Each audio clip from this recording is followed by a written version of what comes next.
coffee? Cup of coffee, fantastic idea.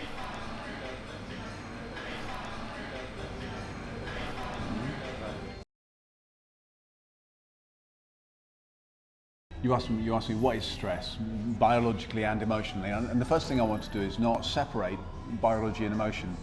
All right? Emotions are biology. Stress is the experience of being separate from everything else. Okay?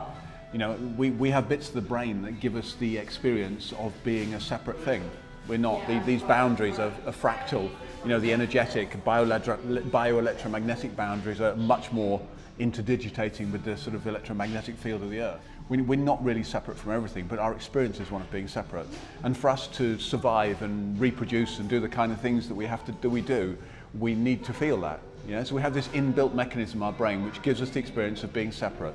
Yeah? And to protect ourselves, we have perceptual mechanisms that help us to see things as threats. So we can run away from things that are frightening or go towards things which are tasty or delectable or we want in some way. So, you know, stress is basically the experience of understanding internally, yeah, to move towards things or to pull away from things and protect ourselves in some way. So it's about being separate. There's two kinds of stress.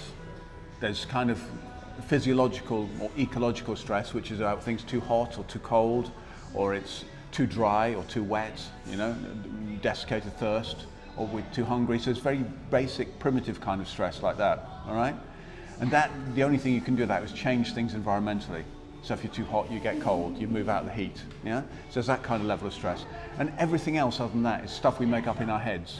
So there's something that happens inside us where we see something as threatening, and then the emotional and you know, the thinking cascades and the emotional cascades that occur from that place are then what generate that experience of stress. We have cognitive ways of approaching that, you know, through our thinking, through the way we see things. We have emotional ways of processing it, and we have physical ways of doing it. So if we feel stressed, we can run, or we can do some yoga, or we can do something physical. So you have different ways of intervening in that process. But the best way is not to get stressed at all in the first place, because we understand what it is. So what yoga ultimately does, and what yoga ultimately gives us, is the resolution of the illusion of being separate, because it's an illusion.